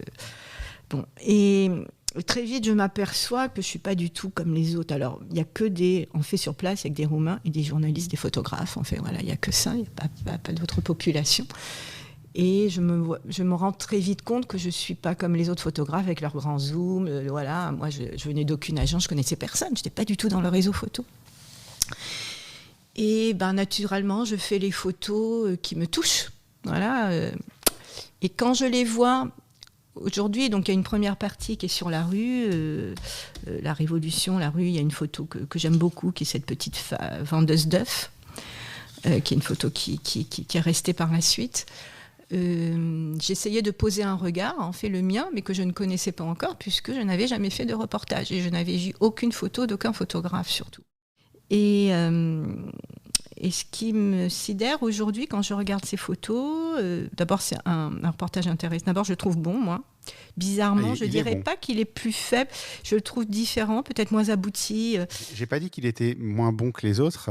J'ai dit que dans le regard, on sent le début de ce que tu vas devenir après. J'ai pas dit que c'est pas bien. Je ne fais pas dire ce que j'ai pas dit. C'est un excellent reportage. Mais il y a, en fait, on voit l'évolution qui suit derrière. Oui. Mais je trouve presque certaines photos, c'est pour ça que je te dis ça, pas parce que je te dis que ça. Je trouve presque certaines photos, parce qu'en fait, il y a eu deux étapes dans ma vie de photographe. Il y a eu ce moment-là où je n'avais aucune culture photographique. Et donc, j'ai fait ces photos avec une totale innocence, lâcher prise, voilà, de ce que je voyais, de la manière dont j'avais envie de photographier et de montrer les choses. Et moi, je trouve qu'il y a des photos qui presque m'étonnent parce que il y a des photos qui pour moi sont assez rigoureuses justement au niveau du cadrage, de la prise de vue, où il y a vraiment un regard que je n'ai plus eu après pendant quelques années. C'est-à-dire que quand j'ai commencé donc quand je suis rentrée de Roumanie, évidemment, j'ai vendu mon reportage à personne puisque je ne connaissais personne. Hein. J'étais pas en agence, tous les autres photographes avaient déjà envoyé. J'étais une des premières à être rentrée dans les orphelinats, si ce n'était la première photographe. Mais j'ai mis 6 mois à faire les tirages de mes photos, donc 2 ans pour les montrer, enfin bref. Donc ce reportage a été vu bien après. Il a été vu pour la première fois par Michel Guérin, qui commençait à travailler au Monde, critique du Monde, que je rencontrais comme ça à la signature de son livre. Je lui montre ça, il me dit « Mais tu l'as montré ?» Je lui fais bah « Non, je ne vais pas montrer, je ne connaissais personne. » Il me fait « Mais t'es folle ?» Il me fait mais va tout de suite voir. Il me dit « Mais il est excellent ton reportage. » Il me dit « Mais j'ai pas vu de photos aussi bonnes sur la Roumanie, etc. » Et c'est comme ça que je suis allée voir Rafo, avant de rentrer à Rafo. Voilà. Et c'est là que je me commençais à poser un œil là-dessus. Bref, après il y a eu toute mon histoire, etc. Et j'ai commencé à rentrer dans le mood, à rentrer un peu en agence, dans les commandes, etc. Et j'ai perdu ça. C'est-à-dire que pendant un moment, je faisais des photos moins bonnes que la Roumanie. Parce que j'essayais de faire des photos plus parfaites. J'essayais de faire des photos de commande. J'essayais de faire de bonnes photos. Essayer d'entrer dans le moule. Oui, voilà, de répondre à ce qu'on me demandait. Et je commençais à voir que c'était moins bien, tout ça. Et là, j'ai essayé de reprendre ce que j'avais vu en Roumanie, par mes propres yeux, sans essayer de coller à quoi que ce soit. Et surtout, je n'avais aucune référence. Quand j'ai commencé à avoir des références, on essaye de faire comme, on essaye machin, on dit moi c'est moins bien, on commence à douter de soi. Là, je n'avais aucune référence. C'est comme quelqu'un qui écrit sans se dire, il y a des tas d'écrivains qui ont fait 1000 fois mieux que moi, c'est même pas la peine que j'écrive. Oui, sauf que si tu essaies de les imiter, effectivement, tu feras moins bien qu'eux. Oui, et puis surtout, si on se compare à des gens extraordinaires, on ne fait plus rien. Ouais. Voilà. Oui. Et donc, le regard d'innocence, c'est qu'on ne sait pas ce que font les autres et on fait ce qui est soi. Surtout que les gens extraordinaires pensaient eux-mêmes qu'il y avait d'autres gens extraordinaires qu'ils n'arriveraient jamais à égaler. Et il y a une phrase de Steve Jobs qui est que le monde a été fait par des gens qui n'étaient pas plus doués que nous, en fait. Le monde a été construit par des gens qui n'étaient pas plus doués que nous. Et je la trouve vraiment très libératrice, cette phrase. C'est-à-dire qu'en fait, la personne que tu regardes, tu te dis, il a dû savoir exactement. De la même manière que tu vois, tu parles de ton editing sur French Riviera qui a mis 2 ans. Quand tu vois la série, tu ne penses pas ça. Tu dis, ça, c'est du lourd. Et tu ne vois pas le boulot, la souffrance, la réflexion, tout ce qui a pu t'arriver pendant le truc. Tu vois pas qu'il y a peut-être 1000 photos qui ont été faites et 10 qui sortent. Tu vois que ce qui a marché, en fait. C'est le problème du monde aujourd'hui, c'est qu'on voit que ce qui a marché. C'est assez effrayant. Mais c'est marrant ce que tu dis sur le fait à un moment essayer de rentrer dans le moule et peut-être de voir. Moi, je suis en plein dedans en ce moment. Et justement, je pense que c'est aussi un bon signe dans le sens où quand tu te rends compte que tu n'arrives pas à faire ce que tu as envie de sortir, c'est qu'au moins, tu es en train de bosser pour y arriver. Ouais. Je ne sais pas si ça te parle. Et je vais juste attraper mon livre parce que je note mes citations. Attends. Une phrase que je trouve super. Donc, j'ai lu la biographie de Matthew McConaughey récemment, qui est très très bonne d'ailleurs, parce que je me suis retrouvé. Il a fait une espèce de formation en ligne, un truc avec Tony Robbins délirant. La formation, j'ai pas accroché, mais le livre, je l'ai lu du coup parce que je trouvais le personnage assez fascinant. Il y a une phrase dedans qui est Style is knowing who you are, what you want to say, and not giving a damn. Qui se traduit par le style, c'est de savoir qui tu es, ce que tu as envie de dire et s'en foutre totalement. Et je crois qu'en fait, on tend tous vers ça. On a tous un moment d'hésitation où on essaie de rentrer dans ce qu'on croit qu'on doit être. Et puis à un moment, peut-être, on lâche prise et on s'accroche à ce qu'on a réellement envie de dire et de faire. Et c'est là qu'on arrive à faire quelque chose d'unique et à devenir la référence des prochains. Oui, tout à fait. Mais bon, la plupart des photographes ont besoin de vivre de leur boulot. Et c'est quand on commence à travailler en commande qu'on commence à faire beaucoup de compromis. Moi, je me souviens qu'à cette même époque où j'étais à RAFO, je commençais à avoir des commandes et on me demandait de faire de la couleur comme ci, faire de l'illustration comme ci. Et donc, j'essayais de leur faire plaisir. Il y avait mes copains de Tendance Flow à côté qui, eux, ne rentraient pas du tout là-dedans. Ils sont toujours restés complètement fidèles. Fidèles à leur... Et finalement, au bout d'un moment, je me suis rendu compte, c'est toi qui avais raison, parce que moi, finalement, j'ai perdu non, parce que j'ai travaillé beaucoup en commande, j'ai gagné ma vie. Tu as répondu à ce qu'on te demandait. Voilà, et puis j'ai vécu cette expérience du travail de commande pour des magazines, qui est aussi très intéressant. Hein. Mais j'ai mis un peu de côté mon... Oui et non, c'est pas vrai, parce que j'ai continué à faire des séries... c'est arrivé à jongler entre les deux. Il faut arriver à jongler entre les deux. Ça a été un temps de réflexion, en tout cas, sur ta pratique, quoi. Ouais. On va arriver à la conclusion de l'épisode. Quel est le pire moment de ta carrière ? J'ai pas un moment qui me vient comme ça, mais c'est peut-être des rendez-vous. C'est peut-être des rendez-vous lorsqu'on va montrer son travail à des gens qui sont pas compétents. Et j'ai un rendez-vous qui me vient comme ça, mais je ne sais même plus qui c'est, avec qui c'était. Même je saurais, je ne le dirai pas, mais en fait, je ne sais plus. Quelqu'un qui a, je pense qu'il était sous coque, je ne sais pas, parce qu'il était d'un speed terrible. Il a regardé mon travail, qui était un travail énorme, sur lequel je venais passer beaucoup de temps. Je ne sais plus lequel c'était. Mais il a regardé ça comme ça, en étant à droite à gauche, complètement...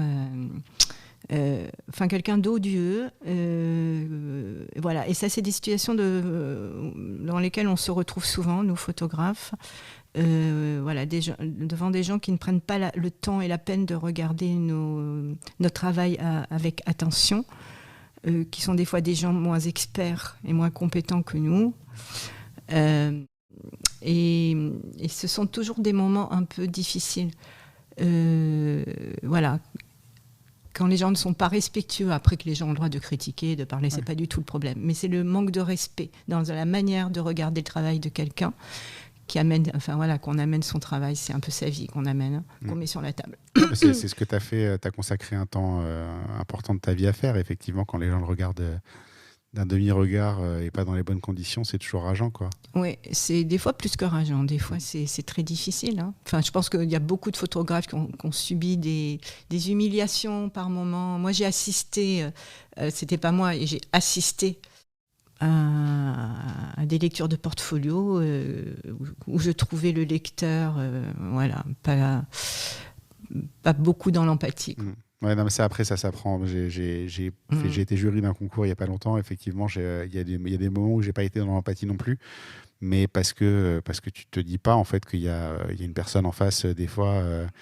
Et il y en a un notamment, je me suis excusé après parce qu'en fait j'ai été hyper dur avec lui sans réaliser qu'en fait c'est pas un professionnel, qu'il a respecté toutes les règles qu'on lui a dit de respecter, qu'il aurait pas dû le faire, mais voilà quoi, ça arrive. Hein. Ouais. Non mais c'est pas parce que moi-même quand je fais des lectures, parce que j'en ai fait beaucoup, parce qu'en tant que galeriste, en tant que machin, j'ai fait beaucoup de lectures de portfolio moi-même. Je peux être assez exigeante mais c'est prendre le temps, c'est le regarder bien les photos avec attention. C'est pas ce qu'on dit parce que à un moment donné, c'est bien d'être exigeant aussi, mais c'est la manière de faire autre chose pendant qu'on regarde des photos. Ouais. Quoi. Oui, c'est de montrer aux gens que tu fais pas attention à eux. Voilà. Et dans ce métier, c'est une grande partie de notre métier d'aller montrer notre travail. Et souvent, des fois, on n'a plus trop envie de le montrer quand on a affaire à ça. Quoi, voilà. C'est rigolo, tu vois, parce que tu dis ça. Moi, j'avais un jour rendu un album à un couple de mariés. Je l'ai envoyé dans la journée, tu vois, pas posé la question dans la matinée. Et j'ai découvert après coup, j'expliquerai pas les détails de la discussion, mais j'ai découvert après coup que la mariée, en fait, elle a découvert l'album sur son smartphone aux toilettes entre midi et deux, quoi. Et je te jure que j'ai jamais été aussi triste que quand j'ai appris ça. Et maintenant, je les force à s'asseoir, à avoir un vrai écran, à être ensemble, à vraiment être dans des bonnes conditions. Et ils m'envoient une photo. Et si j'ai pas la photo de bonnes conditions, donc ça veut dire que je vois qu'ils ont un écran, qu'ils ont un verre, qu'ils sont de bonne humeur, qu'ils sont ensemble, qu'ils sont prêts à passer un moment, à consacrer un moment aux photos, j'envoie pas la galerie. Et je leur dis avant. Hein. Je leur dis, je vous préviens, si j'ai pas cette photo, c'est pas un jeu. Vous croyez que c'est un jeu, vous croyez que c'est une blague, c'est pas un jeu. Je ne veux pas que vous découvriez vos photos au bureau sur un écran de smartphone. C'est au-delà des chiottes, je veux dire, même au bureau sur un écran de smartphone, ou tout simplement sur un écran de smartphone, c'est non. Donc je force ça. Et tu vois, ça fait ça, ce que tu viens de dire, ça fait écho. Vraiment. Oui. Bah, je comprends complètement ce que tu dis. T'as sué pendant 15 jours à leur faire un bel album. Et c'est comme ça qu'ils le découvrent. Et c'est le souvenir qu'ils en auront, parce que ton premier souvenir, ta découverte, c'est ça. C'est quand même terrible, quoi. Oui, tout à fait. Donc effectivement, savoir que son travail a été apprécié, je trouve que c'est d'une... En tout cas, regarder dans des bonnes conditions. Ouais. Voilà, après, apprécier, chacun a le droit de penser ce qu'il veut. Mais effectivement, regarder dans des bonnes conditions. Qu'on a considéré que tu as bossé dessus, je comprends tout à fait ça et ça me parle énormément. Quel est le meilleur moment de ta carrière ? Je crois que c'est cette formation de photojournalisme. Ouais. Les jours heureux, comme on dit, les premières manifs, à moto, derrière, on partait à deux. À l'époque où il y avait des moyens encore pour la photo aussi. Comment ? À l'époque où il y avait aussi encore des moyens pour la photo. Oui, il y avait des moyens. Enfin là, c'était une formation, donc c'est un peu différent. Mais oui, cette formation de photojournalisme, ça a été pour moi parmi les meilleurs souvenirs. Meilleurs souvenirs de photographe. C'était les premières fois, c'est toutes mes premières fois, ma première série, mes premières manifs, mes premières fois qu'on fait des editings en groupe.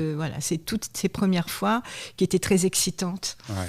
Et aussi où je me découvrais en tant que photographe.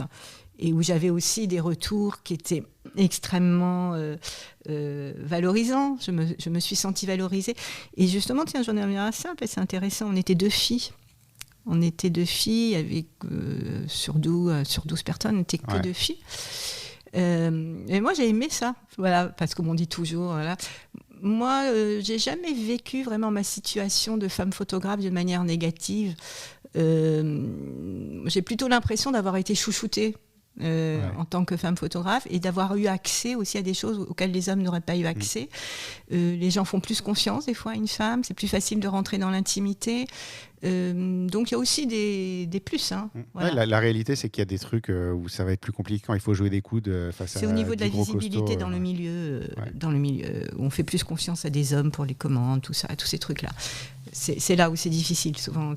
Mais sinon, pour les reportages en soins, etc., c'est plutôt positif. Disons que tu avais des atouts et que tu as su en jouer, quoi. Voilà.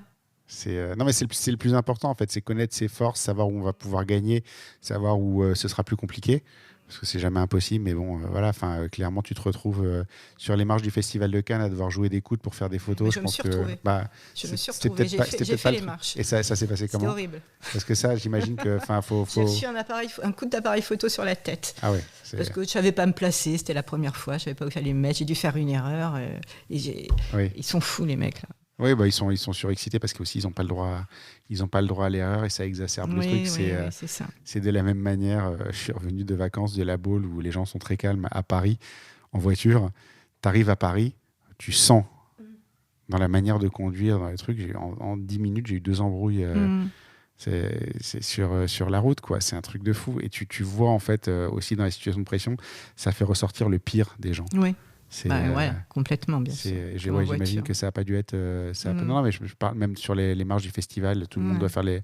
En plus, ce qui est con, c'est que vous êtes tous là à faire la même photo. Donc, voilà, ça, c'est... C'est parce que j'essayais, justement, moi, je n'avais pas de grand objectif, j'avais un grand temps, donc j'essayais de faire une photo différente. Mais j'ai fait des erreurs, j'ai avancé là où je ne devais pas, je ne m'étais pas placée où il fallait, mais bon, voilà. Il y a une manière de parler. Est-ce qu'il aurait fait ça un gros costaud qui aurait pu lui en mettre une patate Je ne sais pas, mais bon... Bon, écoute, il y a des moments comme ça, puis il y a d'autres moments où tu as pu oui, tout à fait. Non, pour moi, c'est plutôt positif. Je retiens la vraie difficulté, ça a été en fait de devoir élever une enfant toute seule. Oui, ça a été la vraie difficulté, c'est toute cette période où j'ai dû arrêter et le retour à la photographie. Qui me demande toujours de l'humilité. pas facile qu'on a affaire à des jeunes qui connaissent absolument rien de tout le passif. Mais qui croient qu'ils savent tout. Non, mais c'est-à-dire de revenir sur le terrain en tant que photographe, en montrant des nouvelles séries, mais à des gens qui ne connaissent pas tout ce qu'on a fait avant. Donc, qui ne nous voient pas avec tout notre passé, l'expérience que j'ai pu avoir en tant que photographe, qui ne me connaissent pas en fait du tout. Et c'est pas facile parce que je suis pas une nouvelle photographe, une photographe émergente. Et je vais pas dire regardez ce que j'ai fait machin non plus. Hein. Donc c'est pas évident. Ça a été. Voilà, c'est comme ce qu'on vient de dire, tu as quand même des atouts à faire valoir, c'est-à-dire que tu as un regard qui est quand même nettement plus acéré bien sûr. Pas mal de petits jeunes qui démarrent aujourd'hui, où effectivement il s'est affiné, ton œil a évolué. Oui, bien sûr, il y a une maturité dans mon travail, c'est normal, bien sûr. Non, mais effectivement, ils peuvent ne pas l'avoir. Après, bon, il y a toujours des manières de présenter les choses aussi, donc c'est pas. Non, mais on est dans un monde entre guillemets de jeunes. Hein, je veux dire, c'est un monde. C'est-à-dire autant à mon époque, enfin mon époque, je sais pas 80 ans non plus, hein, mais autant à mon époque, Internet n'existait pas, les concours, les festivals n'existaient pratiquement pas. Il n'y avait pas tous ces moyens de se faire connaître. C'était au contraire les vieux photographes qui étaient mis en valeur, Doisneau, Lironi, c'est toujours les mêmes. Ouais. Et aujourd'hui, c'est le contraire. C'est place aux jeunes, aux photographes émergents, etc. Et donc, quand on arrive et qu'on n'a plus l'âge d'être un photographe émergent, aujourd'hui, c'est compliqué de montrer son travail à des gens qui ne le connaissent pas. Voilà, en fait, c'est ça que je veux dire. C'est difficile de pouvoir montrer son travail quand on n'a plus l'âge d'aller courir les lectures de portfolio. Je suis un peu plus... Enfin, j'ai pas tout à fait la même opinion. C'est qu'en fait, effectivement, à l'époque, on mettait en avant toujours les mêmes. Mais aujourd'hui, en fait, c'est vachement plus morcelé. C'est-à-dire qu'avant, un livre que tu aurais tiré à 3 ou 4 000 exemplaires, aujourd'hui, tu le tires à 300. Et en fait, tu n'en vendras pas plus. Ce que tu aurais pu à une époque où c'était moins morcelé, effectivement. Après, je trouve ça plus fair, parce que de toute façon, il n'y a pas... c'est pas plus mal qu'on ait plus de choix et qu'on puisse s'orienter vers quelque chose de moins formaté, de moins standard, en fait. Parce que quand tu as le choix entre 10 personnes, c'est du standard. C'est pas des trucs... Là, tu peux aller dans des trucs très ciblé, j'ai mon pote Alexis Paoli qui a sorti un livre qui s'appelle Covid Diaries sur Paris en temps de Covid. Tu vois, lui, il a fait il a fait un travail aussi dessus. Et lui, il est photographe d'architecture. Il a fait tous les lieux emblématiques de Paris en photo, vide, ce qui est juste surréaliste. Il en a fait un livre. Ce livre, il existe en, je ne sais plus si c'est 300 ou 500 exemplaires. Je pense que c'est mieux d'avoir un livre comme ça qui existe en 300 exemplaires que d'en avoir, t'en as 15 ou 20 comme ça, que d'en avoir un seul en 4000. C'est peut-être pas la bonne opinion, mais bon, voilà, en tout cas, ça apporte quelque chose. Et du coup, toute cette variété, je pense qu'on a tous une petite place à prendre, qu'effectivement, il n'y a plus une grande place à avoir, mais il y a 15 ou 20 petites places. Oui, bien sûr. Ou il faut travailler d'une autre manière aussi. Enfin, voilà. Mais tout ça appelle et amène à se remettre en question, à chercher sa place, à trouver une autre façon de travailler. Enfin bon, voilà, de toute façon, c'est toujours intéressant. Hein. Ouais. Ce qui importe, c'est le chemin, c'est pas l'objectif, comme on dit. Exactement. C'est une bonne conclusion pour l'épisode. On va arriver à la toute dernière question. Qui est-ce que tu me recommanderais pour un prochain épisode ? Je vais recommander une amie dont j'aime beaucoup le travail, qui s'appelle Nathalie Bardou. C'est une femme engagée. Elle est très engagée socialement. Et elle fait de très très bonnes photos. Donc elle fait partie pour moi de ces personnes qui ont les deux, le fond et la forme. Et qui finalement pour moi sont rares. Il n'y a pas tant de photographes que ça pour moi qui ont les deux, et beaucoup de sensibilité aussi. Donc elle fait beaucoup de street, mais aussi beaucoup de reportages, du reportage engagé. Elle a eu la BNF d'ailleurs avec un reportage sur les patrons solidaires. Voilà. D'accord. Donc je le note. Je mettrai tout ça dans les notes d'épisode. Il me reste à te remercier. Merci beaucoup d'être venu jusqu'ici. Merci beaucoup d'avoir parlé aussi franchement, de nous avoir un peu ouvert ton œil. C'était hyper intéressant, mais je le savais déjà. La simple recommandation d'Annie me suffisait à savoir que ça allait être vraiment très intéressant. Mais en plus, je t'ai dit, je retrouve des choses qui me parlent chez toi, qui font que la discussion ne pouvait que me passionner. Donc vraiment, merci d'être venu jusqu'ici.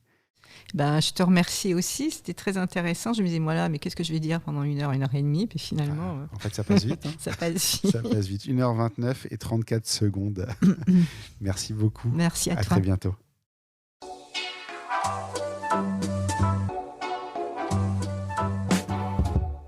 Merci d'avoir écouté cet épisode. N'oubliez pas de nous laisser une note et un commentaire sur Apple Podcasts et Spotify pour nous aider à monter dans les classements. Vous pouvez également aller sur le blog Dans l'œil du photographe à l'adresse www.dlodp.fr. C'est tout pour aujourd'hui. On se retrouve au prochain épisode dans l'œil d'un nouveau photographe.